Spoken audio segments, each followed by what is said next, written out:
The songs played in this podcast are not the original songs mentioned due to copyright restrictions. Instead, we are using songs that are royalty-free and that we feel emulate the vibe of each song mentioned. Thank you for your understanding. Could you tell me a song that gets you through hard times and why? Kanye West Stronger, and because if it doesn't kill you, it only makes you stronger.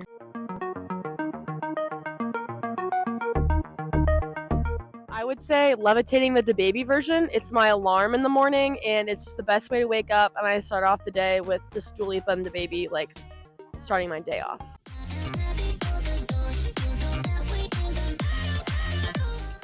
I would say Time of Our Lives by Pitbull.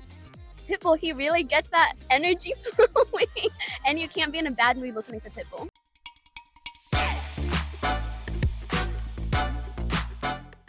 Those were Pepperdine community members, each sharing a song that reminds them about resilience. Welcome back to the RISE Roundtable, a podcast from Pepperdine University's RISE program. RISE is a program that seeks to build and strengthen the holistic resilience and well-being of our community. On this podcast, community members share their stories and invite us into their journeys of resilience. On today's episode, junior Nicole Fashaw joins RISE assistant podcast producer Jaden James at the RISE Roundtable to discuss the power of music and community in strengthening her resilience.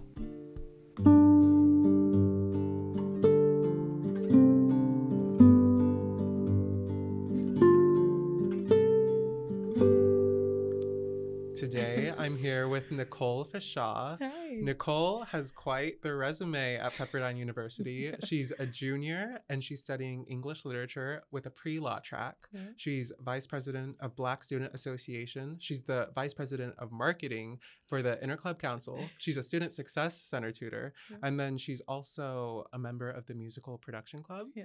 And then on top of that, she's a music producer herself. She's an audio engineer, and she's a singer-songwriter. I don't even have time for just one of those. Hi. Welcome to the RISE Roundtable. How are you doing, Nicole? Thank you so much for having me. I'm doing amazing. I am very busy, but I had to make time. Oh, I'm 1,000%. I'm glad we could get you with your busy schedule. How are you doing today? I'm well. I'm very busy though. I have I want to say 7 papers due in the next week. So Real. just a lot of things going on. But I'm good. How are you? I'm doing pretty good. By the time we're recording this, I have an essay due tomorrow, but it's okay. It's okay.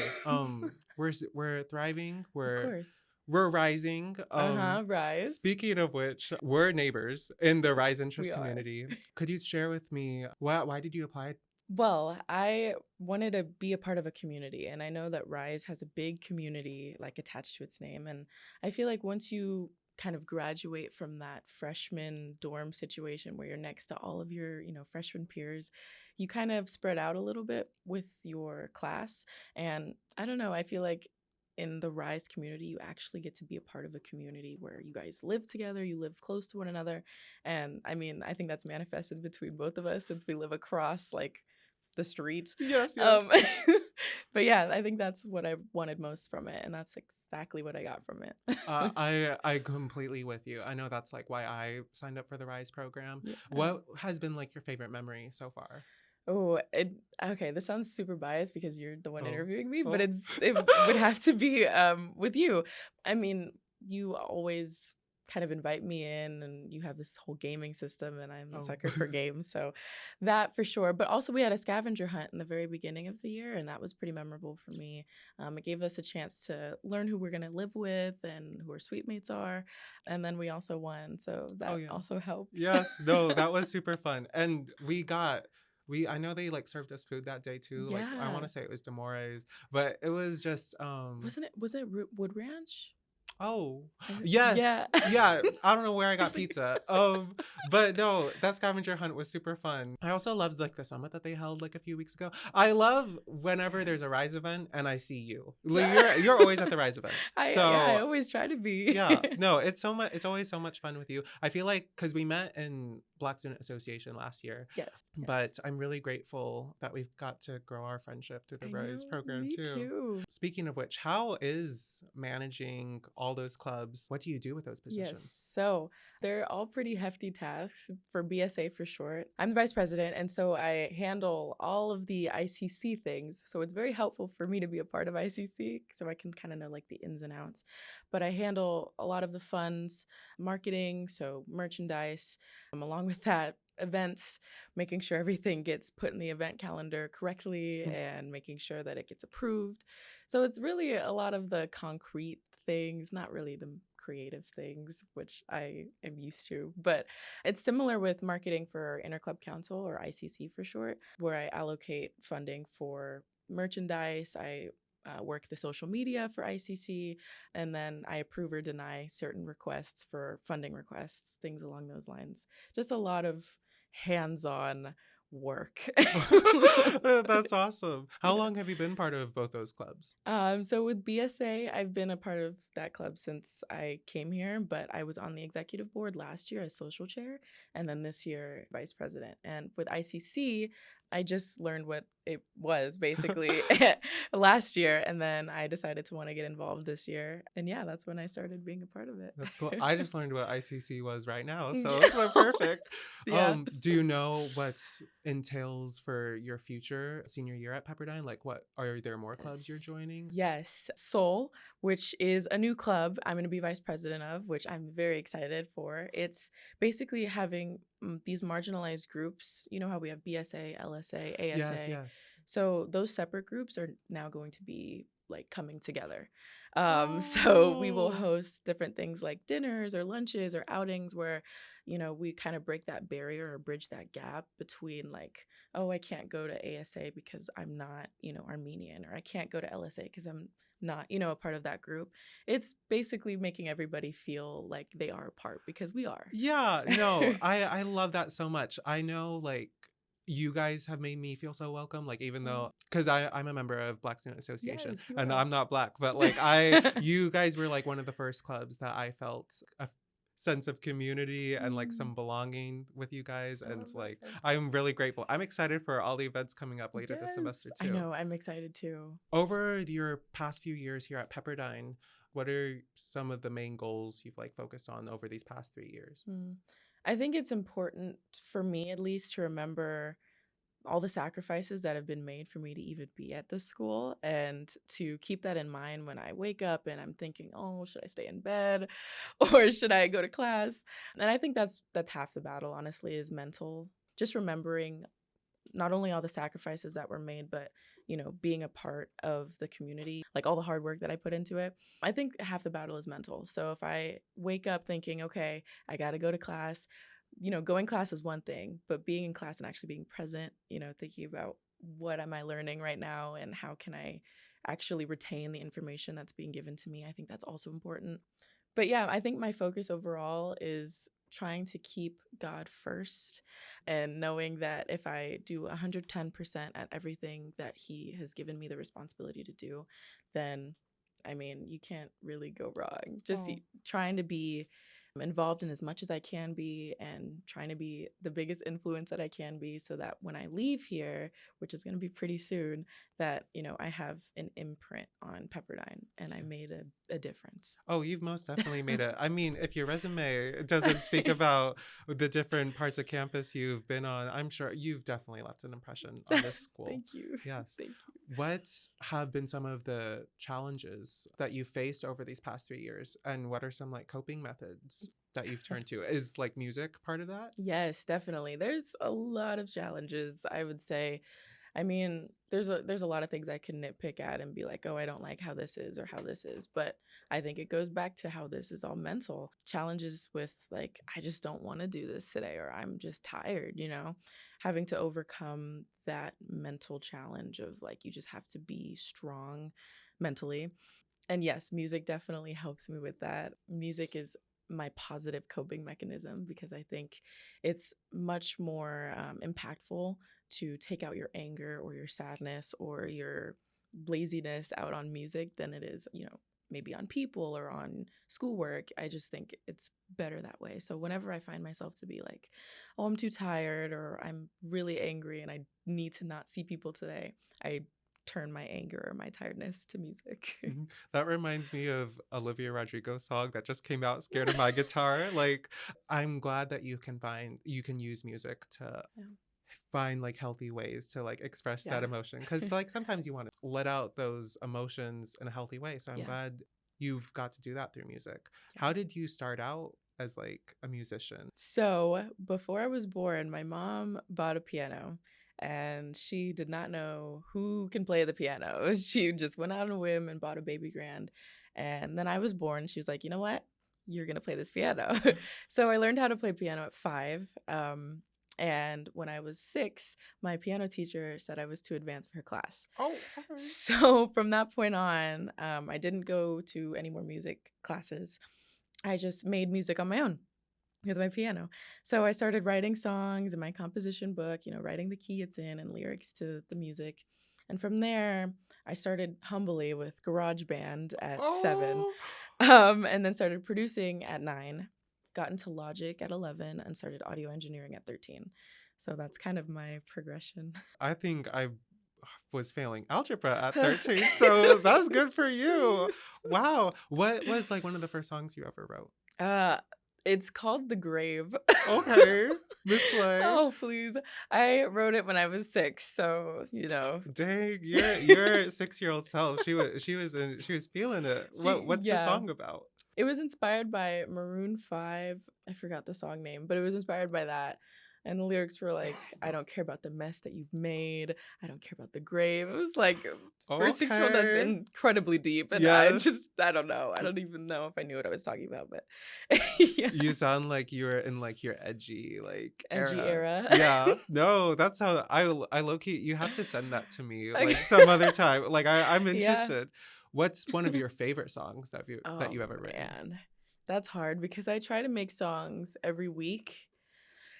So I think it has to be one of my like recent ones. It's either The Moonlight, which I made my freshman year here, which I think everybody or a lot of people are aware of at Pepperdine, or one of my newer ones called Carry On. Ooh, okay. Yeah, I try to make my songs relate to myself and where I am in my life and whatever I'm going through, like I mentioned before. That way they're authentic, and I mean, I think people can relate to it because I think the human experience is pretty similar. Yes. Maybe not in the exact same timing as, what I'm going through or when I'm going through it, but I feel like it's similar in certain aspects. Would you say like music has been like therapeutic for you? Absolutely. Definitely. I find myself like usually when I'm sad or if I'm like I have to go to class, but I have like 30 minutes and I just need to decompress, then I just play piano. It's just nice for me to do. It's therapeutic. That's good. Can you think of like a difficult moment, either at Pepperdine or just like anywhere in your life, where you found yourself like using music as therapy? Or is there a song that like really radiates like that therapeutic energy? There definitely is a song. It's called Backrooms. A couple of Pepperdine people know that song as well. But when I was arguably at one of my lowest points, and I think it really reflects like what I was going through, and like I don't know how to put this into words, but like the chord progressions really reflect like how I was feeling on the inside. And I just think that's so incredible that music can do that. Like you can feel a certain thing. It's almost like synesthesia. You feel a certain emotion and you can turn that into a chord progression that mirrors that exact same feeling. It's just, I don't know, it's incredible. And that's why I fall in love with music every day. That's awesome. What's like your favorite part of like the music making process? Like you're talking about chord progression, like how do you figure that out like when you're writing a song? So it's usually in those moments where I'm upset or sad and I turn to the piano. Sometimes my best work comes by accident. I'm just playing, just doing whatever, and then I'm like, wait, it's those moments that are my favorite, when I'm just doing whatever, maybe recreating a song that I already made or someone else made, and then I find like a chord progression within that like is new, it's different, but it's also like, wait, let me like expand on that. And it's those moments that is my favorite part of making music, because it's like a puzzle that you just figure out almost, and then you just keep going. It's like the best part. That's awesome. Can you tell the listeners, like, where are you currently in your musical journey? A lot of big things are happening career-wise in terms of music, and I'm just building my network mostly of people that I meet at Pepperdine or people that I meet outside of Pepperdine.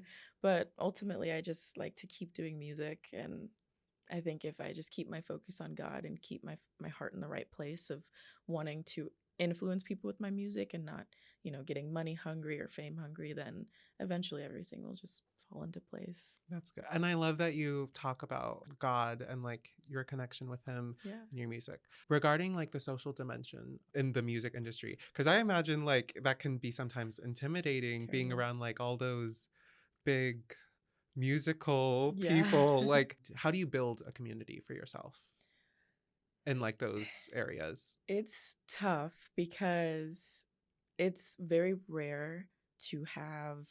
When I started, getting into these big rooms, I was 19.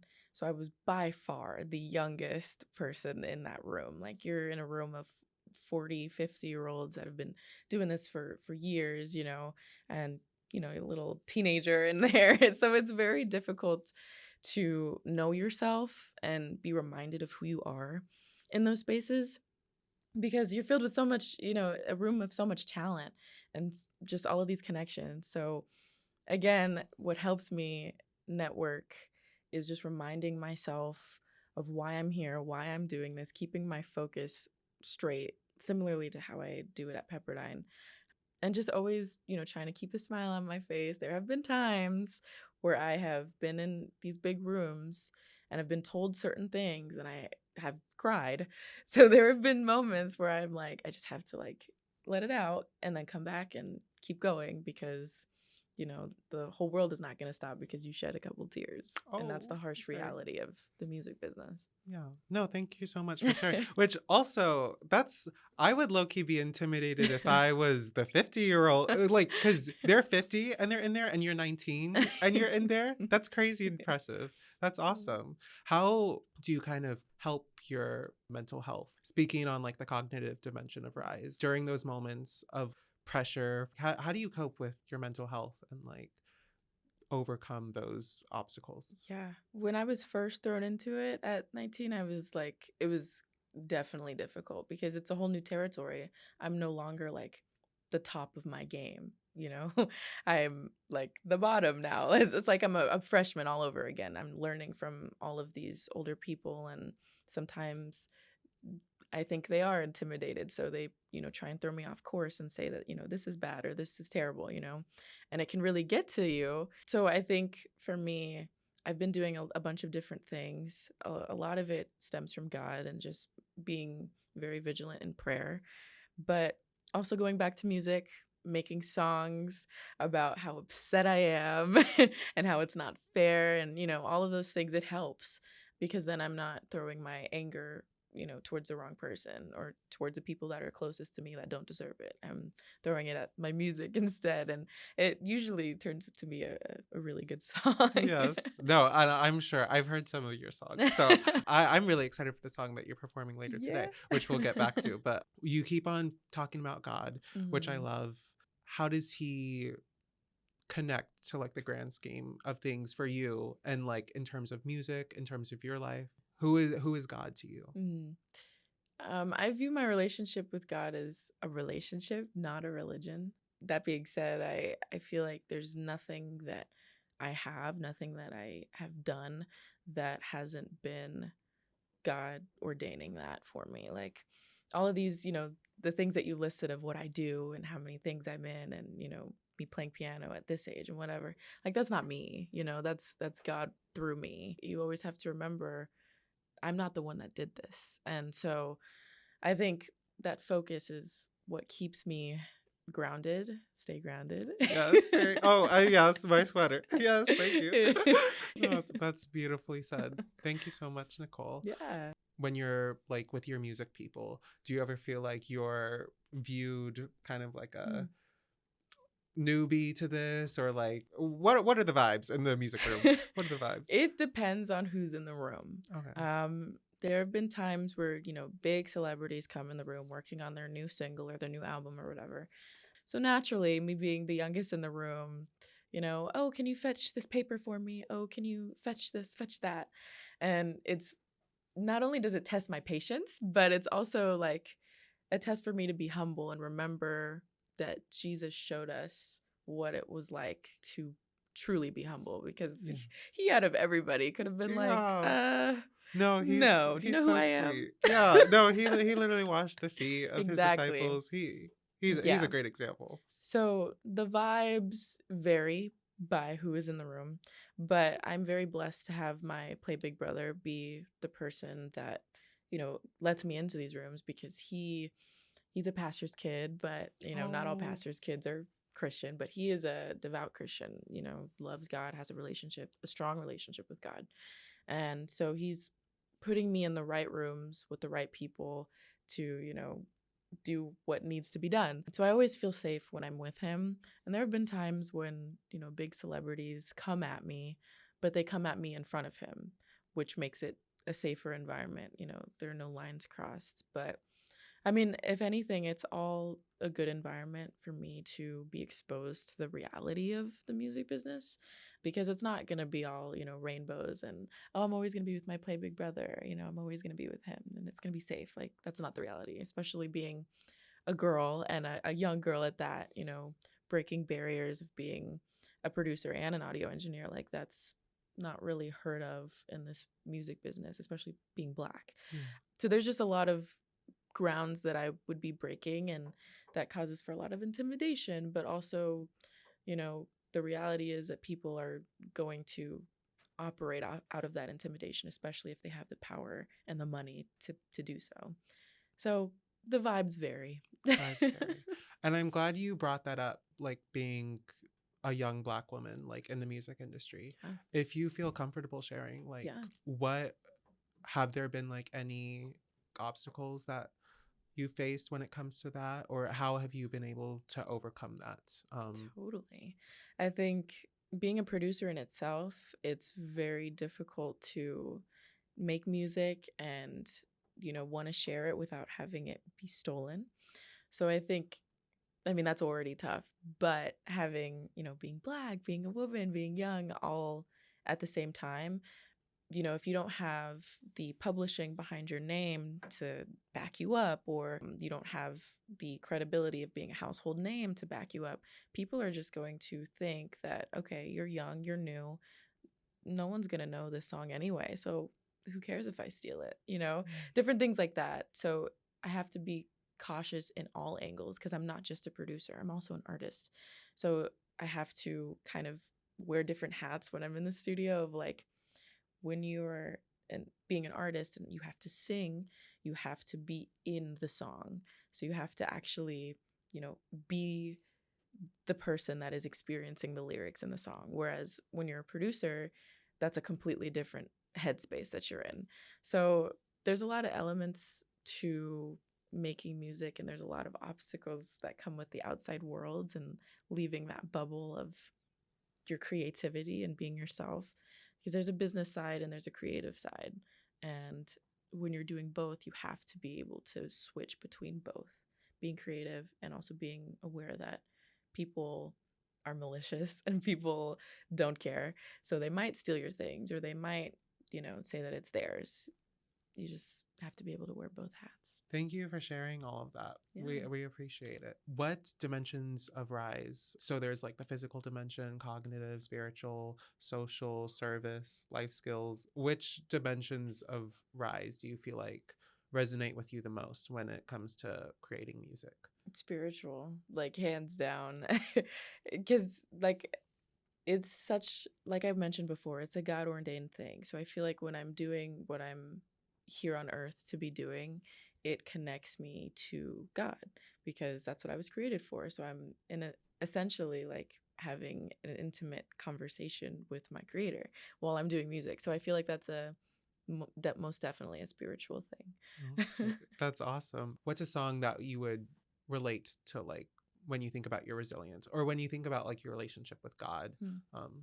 I think most all of my songs are about resilience in some way because, I'm going through things very often. But I think one that is fairly new and that is one of my favorites at the moment is called Finally Seen. And it's kind of about overcoming what everyone else's like perspective or narrative of you is. Again, being Black, being young, being, all of these things that society expects will not win, and then doing the exact opposite. That's what I really wrote this song about. It's being finally seen for who I am, for the talents that God has given me, and all of that. That is so beautiful. And I'm excited. That's the song that you're playing with us today, correct? Yeah. I'm super excited, and I'm sure the listeners are going to be excited. They're in for a treat. I know, so thank you excited. so much, Nicole, for being with us today. Yeah. This has been so much fun hanging out with you. Thank you so much. Thank you so much for having me.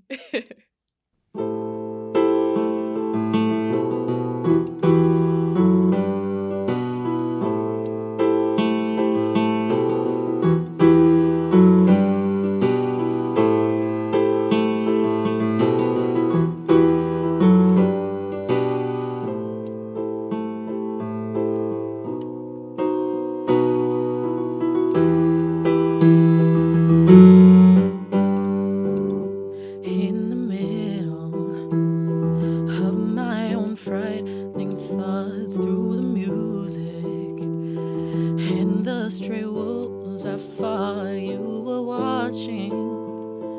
Yes, my tears must have paid, was 1,000 feet driving off the highway, and that's why I never thought it would go down this way. And I never wanna forget this day, and I never wanna forget this day, 'cause I'm finally seen. In the middle of my sorrow and pain, you were watching. Make sure I get my gain. I was strong though, sat and waited for days, oh so long ago. Years passed and so did my gaze, but that's why I never thought I would go down this way. And I never thought it would be right my way. And I never thought it would go right my way, 'cause I'm finally seen.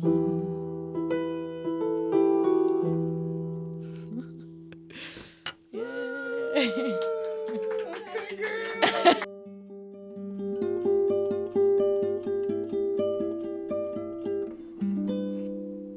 Thanks for listening to the RISE Roundtable. If you or anyone else want to be a guest on this podcast, please fill out the form using the link in our description and Instagram bio to nominate a future guest.